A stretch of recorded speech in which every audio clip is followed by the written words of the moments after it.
Hare Krishna. Welcome all of you for today's session. Let's begin today's program with a few prayers. Nama Om Vishnu Padaya Krishna Presthaya Bhutale Srimate Bhakti Vedanta Swamin Niti Namine Namaste Saraswate Deve Gauravani Pracharine Nirvishesha Shunyavadi Paschatya Deshatarine Jaya Shri Krishna Chaitanya Prabhu Nityananda Shri Advaita Gadadhara Srivasadi Gaura Bhakta Vrinda Hare Krishna Krishna Krishna Hare Hare Hare Rama Rama Rama Hare Hare. Hare Krishna. We dedicate today's session to our beloved spiritual master, His Divine Grace Abhay Charanaраvinda Bhakti Vedanta Swami Prabhupada. From the past several weeks, we have been discussing in this Knowledge Icosagon series the 20 items of knowledge that Lord Krishna describes in the 13th chapter of the Bhagavad Gita. We have so far discussed 16 knowledge items which are listed by Lord Krishna in the 13th chapter. Today we shall be discussing the 17th item of knowledge. And today's topic is Soulful Sojourn. Journ or journey. Journey means visiting some particular place. So Soulful Sojourn. What is Soulful Sojourn? Let's explore about this in today's session. Srila Prabhupada says in the purport of the 13th chapter, visiting the temple of a devotee and looking at the profusely decorated forms of the Lord, well dressed in a well decorated, sanctified temple, naturally infuses the mundane mind with spiritual inspiration. People should visit holy places like Vrindavan, where such temples and worship of the deity are specifically maintained.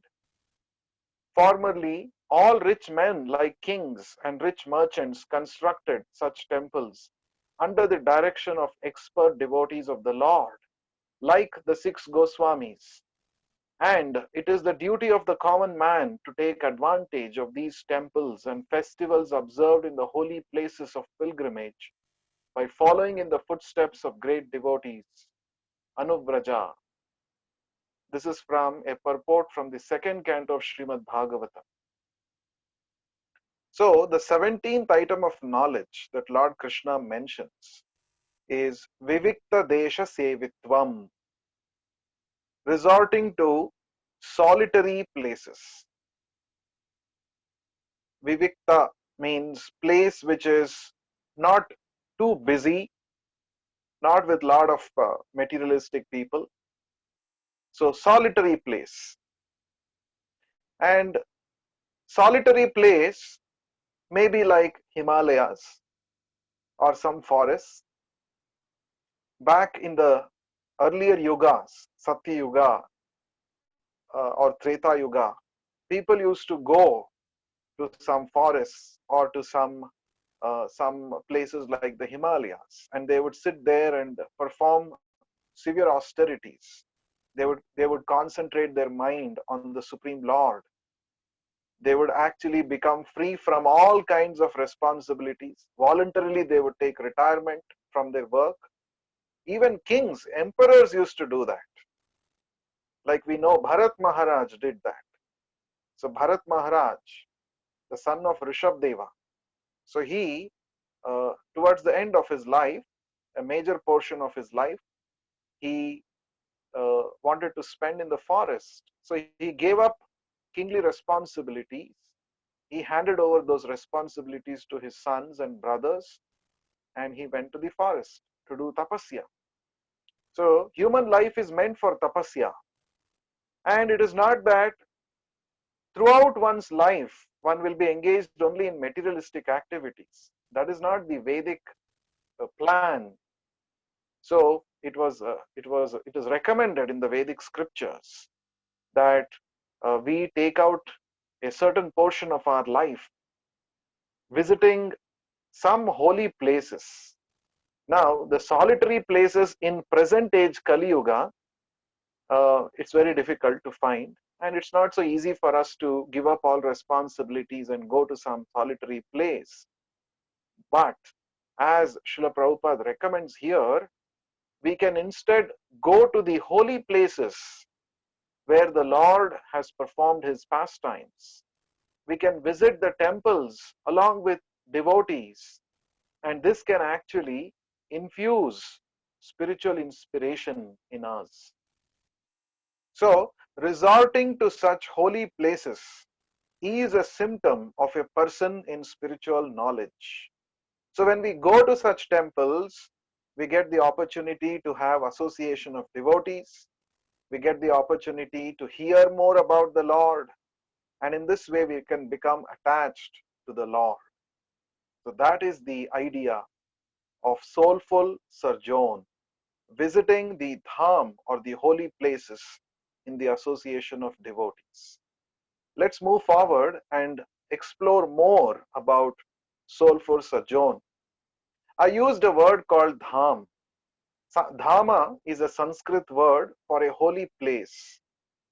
Srila Prabhupada writes in one of the purports in Chaitanya Charitamrita, a tirtha or holy place is a place where great saintly personalities visit or reside. Although the holy places were already places of pilgrimage, they were all purified by Sri Chaitanya Mahaprabhu's visit. Many people go to these holy places and leave their sinful activities there, thus becoming free from contamination. When these contaminations pile up, they are counteracted by the visit of great personalities like Sri Chaitanya Mahaprabhu and his strict followers. Yes. Now, Dhama means a place where the Lord personally resides, or his pure devotees reside, or a place where the Lord has performed his activities, his pastimes. For example, Vrindavan Dham, 5000 years ago, Lord appeared there and performed his pastimes. Mayapur Dham, 500 years ago, Chaitanya Mahaprabhu appeared and he performed his activities there. Ayodhya, in Treta Yuga, Lord Ramachandra appeared there. So therefore it is a dham. So these dhams, as we discussed, they are actually vibrant with a lot of spiritual energy. And especially it is mentioned here by Srila Prabhupada that the main purpose of visiting these holy places is to become free from our contamination. How can we become free from contamination? By associating with devotees in this dham. These dhams are very potent. And here is a reference to Chaitanya Mahaprabhu's visiting various holy places. And what did the Lord do there after visiting these holy places? He actually purified those dhams because a lot of people have left their sinful reactions there. But the main purpose of visiting the holy place is to associate with the devotees and hence become free from contamination. Let's move forward and let's see what else we have to do in a dham, in a soulful sojourn. So why we should visit? Okay, we'll see some more interesting reasons from Srila Prabhupada's teachings. We have to visit the holy places because they help us remember the Lord. Because when we go to the holy places, the dham, we discuss about the activities that the Lord had performed or the pure devotees of the Lord performed. So therefore it helps us to remember the Lord, which is very, very important. Smaranam, remembering our relationship with the Lord. And it helps us to spend quality time with in the association of devotees. So simply going to a place and seeing the physical place and coming back is actually not called soulful sojourn. Soulful sojourn means spending quality time in the association of devotees, hearing about the Lord. So the third one is we get to hear about the Lord. which is the first item of devotional service among the 9 items, Shravanam, which actually lays a solid foundation for our spiritual understanding. Shravanam, hearing. Then we experience the presence of the Lord. As I said, since the dham is not an ordinary place, the Lord has personally performed his activities there. And the Lord is personally present in these dhams in the form of his Archa Vigraha, in the form of his deity. So we can actually feel the presence of the Lord, provided we tune ourselves to the dham consciousness by hearing about the Lord. So we can experience a mystical presence of the Lord in such holy places. And we get to lead a devotee life, because during the dham, when we visit a dham, a holy place, in the association of devotees, we spend some days there.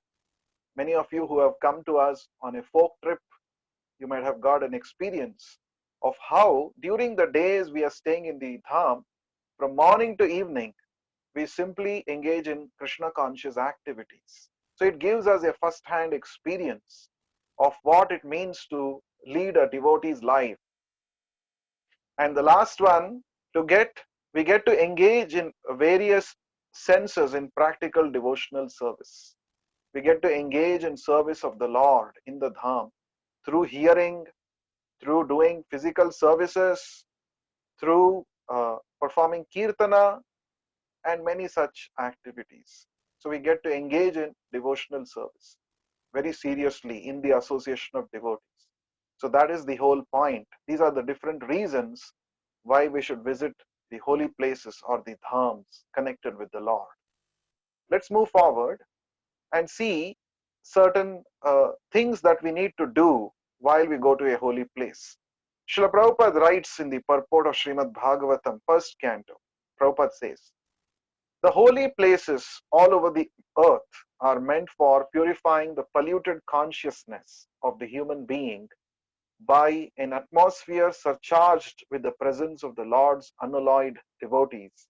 If anyone visits a holy place, he must search out the pure devotees residing in such holy places, take lessons from them, try to apply such instructions in practical life, and thus gradually prepare oneself for the ultimate salvation, going back to Godhead.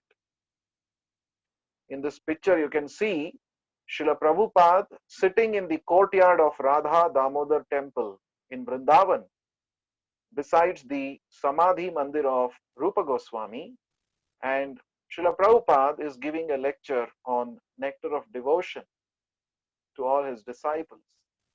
So, as Prabhupada says, we should not simply think. The general idea of people is Tirtha Kshetra, or a holy place means you just go there, there will be some water body, you take a holy dip, you have darshan of the temple, and you come back.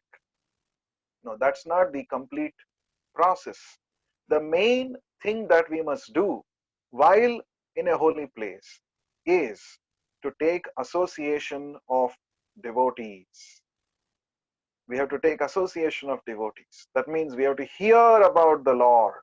We have to hear the instructions of devotional service, and we should apply those instructions. This will help us to attain the highest perfection. It will help us to make advancement. It will help us to come to spiritual understanding. So that is what we must do while in a holy place. Let's go forward. We will see an interesting instruction in the Srimad Bhagavatam.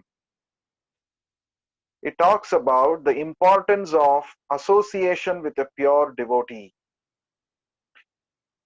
This is told by Yudhishthir Maharaj to Vidura, Mahatma Vidura, a pure devotee of the Lord. Bhavat vidha bhagavatas tirtha bhuta swayam vibho tirthi kurvanti tirthani swantasthena gadha britaha. The meaning is, Yudhishthir Maharaj is telling Vidura, my Lord, devotees like your good self are verily holy places personified. because you carry the personality of Godhead within your heart, you can turn all places into places of pilgrimage. In other words, it is the presence of a pure devotee of the Lord that actually transforms a place into a place of pilgrimage. Tirthi kurvanti tirthani. Therefore, in the association of devotees, we will be able to relish the holy places, the spiritual perspective in a much better way. And wherever a pure devotee goes, he can transform any place into a place of pilgrimage because he always carries the Lord within his heart. So, that is why a pure devotee is also called as Tirtha. Tirtha means a place of pilgrimage. So, because he actually carries the Lord within his heart. So, Srila Prabhupada traveled all over the world, visited so many places. So, because Srila Prabhupada is a pure devotee of the Lord, wherever he went, he could actually help people there to appreciate Krishna consciousness because he was able to transform the places he visited into Krishna conscious places. So that is the significance of a pure devotee. So it is a pure devotee's presence that makes a place a tirtha or a holy place. So when we go to Vrindavan, we visit the different samadhi mandirs of various acharyas who lived in Vrindavan, who performed their devotional service to Krishna in Vrindavan, and they are still present there in the form of their activities that they have done, in the form of their instructions, in the form of the beautiful temples that they have constructed for the Lord. So we go to these holy places and associate with these pure devotees. That is the main significance of visiting a holy place. Let's move forward and we will see some case studies. Now, first case study is about Kurukshetra itself, mentioned in the first shloka of the Bhagavad Gita. When the Pandavas and the Kauravas had assembled on the battlefield of Kurukshetra, at that time, Dhritarashtra, who was sitting in his palace, he asked his secretary Sanjaya, who had divine vision, and he asked this: Dharma kshetre Kurukshetre samaveta yuyutsavaha mamakaha pandavaschaiva kimakurvata Sanjaya. So the word Dharma kshetre Kurukshetre. Kurukshetra is actually Dharma kshetra, a place of pilgrimage. So now there is a significance why Dhritarashtra is asking this question. After my sons and the sons of Pandu assembled on the holy place of Kurukshetra, what did they do? Now, why was Dhritarashtra asking such a question? It is very obvious that when you go to a battlefield, you have to fight. So, didn't Dhritarashtra know that the sons of Pandavas and the sons of Pandu and his sons have assembled to fight? But why is he asking such a question? Srila Prabhupada makes us understand uh, this very interesting point. I'll read this. Because the battle was arranged to be fought at Kurukshetra, which is mentioned elsewhere in the Vedas as a place of worship, even for the denizens of heaven, Dhritarashtra became very fearful about the influence of the holy place on the outcome of the battle. He knew very well that this would influence Arjuna and the sons of Pandu favorably because by nature they were all virtuous. Now, here is a hint of the influence of a holy place on one's consciousness. When a devotee of the Lord or an aspiring devotee of the Lord visits a holy place, the holy place will have profound effect in terms of helping this aspiring devotee to advance in spiritual life. You see, so Dhritarashtra was fearful that the Dharma Kshetra Kurukshetra could actually prove fatal or dangerous for his own sons, because his sons were not at all virtuous, whereas the Pandavas were virtuous by nature. So here is a hint or an interesting point that is brought about, that the holy places have effect on our consciousness, provided we visit such holy places in the right frame of mind. Let's take another case study. Let's move forward. We will see, this is an interesting, another case study mentioned in Srimad Bhagavatam. Dhruva Maharaj, who was a 5-year-old boy when he left his father's palace, he wanted to perform tapasya and see the Supreme Lord face to face. And of course, he had a material desire in mind, that he wanted a kingdom much greater than his father's or his great grandfather's, Brahma's. He had this desire in mind. And when he was advised by Narad Muni about the process of performing tapasya, the first thing that Narad Muni told Dhruva Maharaj was, please go to a place called Madhuvana. Madhuvana is one of the 12 forests in Brajadham, in Vrindavan. And this Madhuvana is very special because there is the personal presence of the Supreme Lord, Krishna. So it is a very holy, it's a very special place. So Narad Muni advised Dhruva Maharaj to go to Madhuvana and perform his austerities there. That means when you perform devotional service or austerities in a holy place, the effect will be 1,000 times more than when you perform it in any other place. So therefore, on the advice of Narad Muni, Dhruva Maharaj went to Madhuvana in the forest. Every day he would take bath in the Yamuna river, and then he would sit down and perform tapasya there, worshipping the Lord by chanting his holy names and also by performing various other austerities. And within 6 months, he was able to see the Lord face to face. So here is a very nice example from the scripture which talks about the influence of dham, or how the dhams can actually help us to achieve spiritual realization very quickly. So next time when you get an opportunity to visit dham in the association of devotees, do not miss, grab the opportunity. Moving forward, we have few more slides left. Yes, some interesting important instructions about the holy dham. Lord and his holy dham are non-different. So here in Srimad Bhagavatam, in one of the third canto, one of the purports, Srila Prabhupada mentions, Sri Vrindavan Dham is non-different from Sri Krishna, Tad Dhama Vrindavanam, because at Vrindavan, the Lord enjoys the transcendental bliss of his internal potency. In another lecture in Vrindavan, Srila Prabhupada says, Aradhyo Bhagavan Brajesha Tanayas Tad Dhama Vrindavanam. If you, Krishna and Vrindavan is non-different. Krishna and Krishna's place, Krishna's name, Krishna's pastimes, Krishna's everything, they are not different. They are one.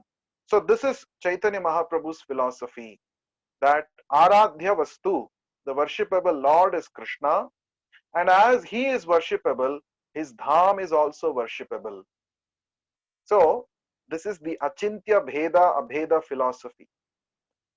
Because Krishna is absolute, anything connected to Krishna is also absolute.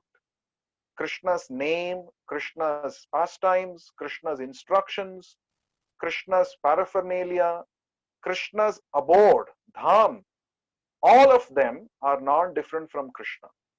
So therefore, Krishna and Vrindavan are non-different. That means visiting Vrindavan means to personally associate with Krishna himself. This is very important. We have to note this. So therefore, when you go to Vrindavan in the right consciousness, in the association of devotees, you will have spiritual realization, because you're going to associate, you're going to touch Krishna directly. So therefore, just like the Lord is worshipable, Chaitanya Mahaprabhu is saying that his abode, Vrindavan, is also as worshipable as the Lord himself. Next.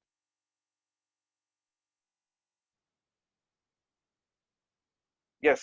How important is visiting the holy dham? Yes, it is one of the 5 important activities of bhakti as described by Chaitanya Mahaprabhu.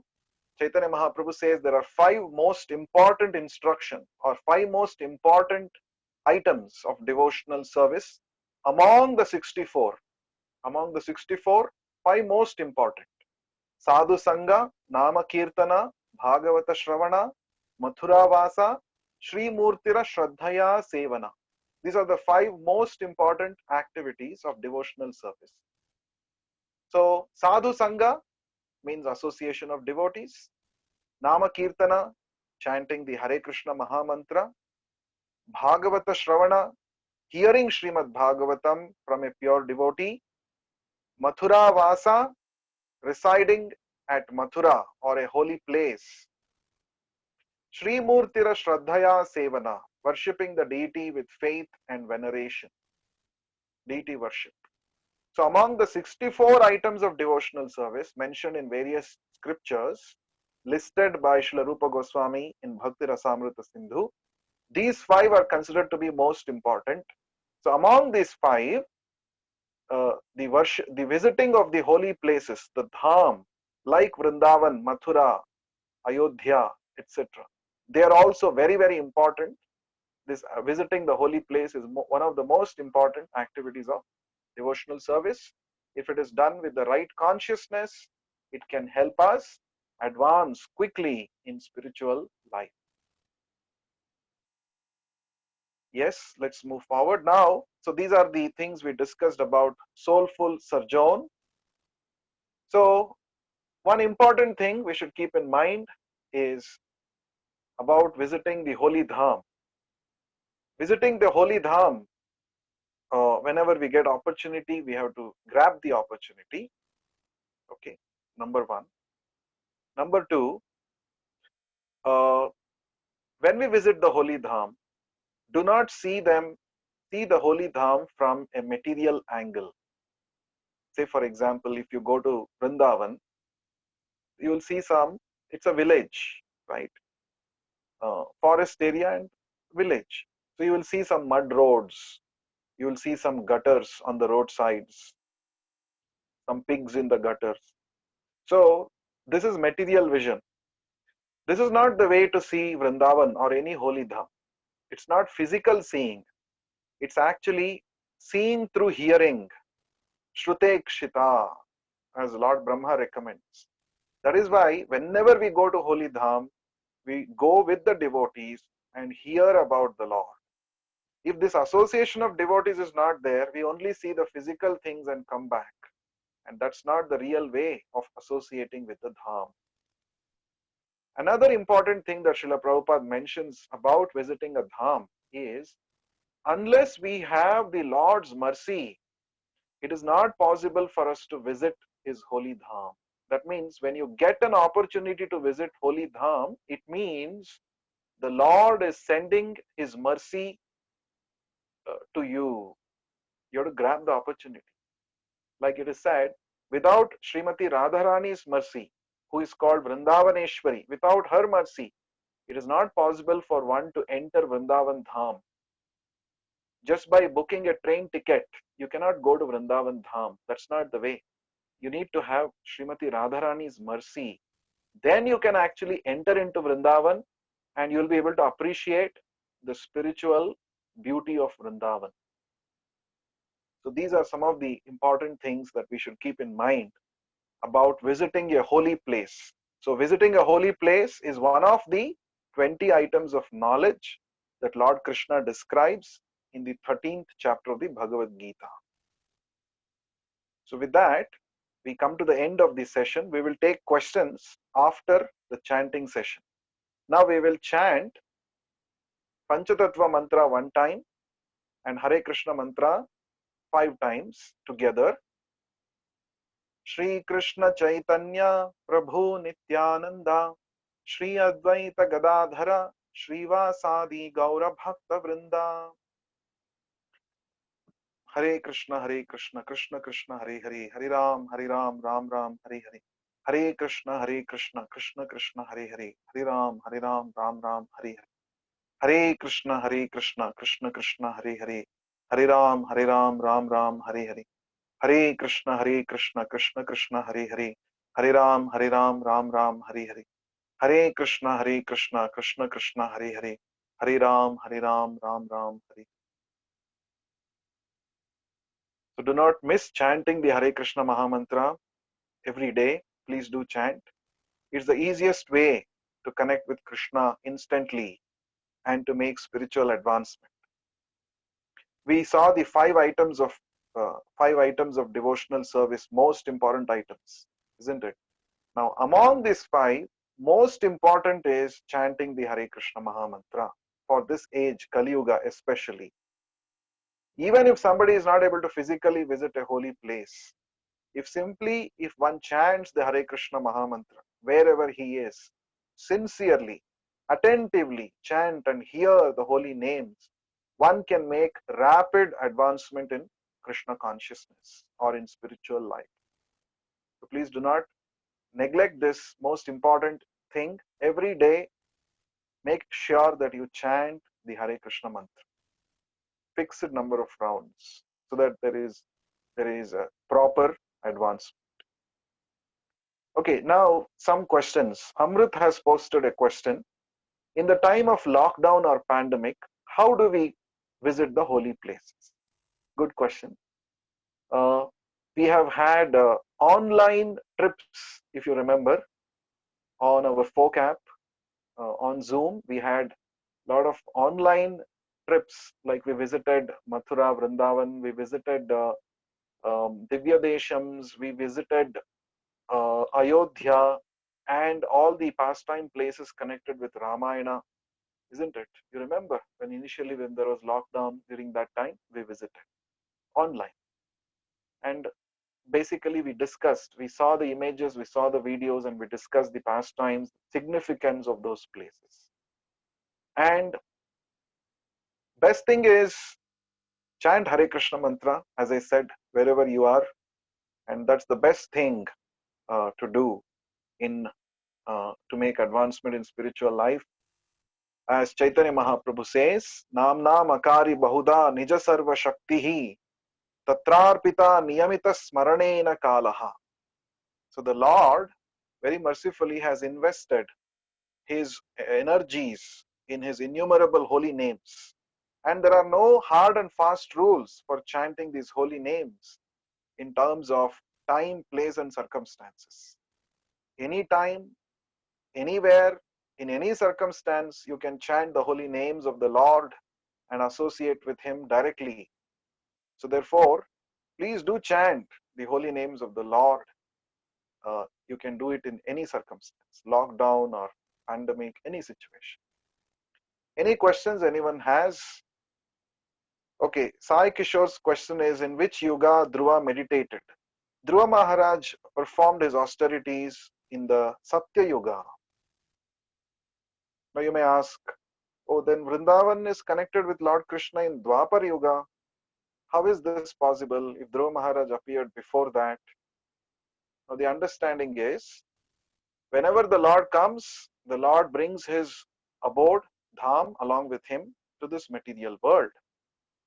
And these pastimes of the Lord are happening eternally in the material world. Uh, Therefore, Narad Muni, who is a pure devotee, knew the significance of Madhuvana. The Lord had performed his pastimes earlier in a different age. Therefore, Narad Muni knew it. He recommended Dhruva Maharaj to go to Madhuvana and perform tapasya. Hope that answers your question. Anybody else has any other question? You can either post your question on the chat box, or you could unmute yourself and ask your question. We have 2 more minutes to end the session.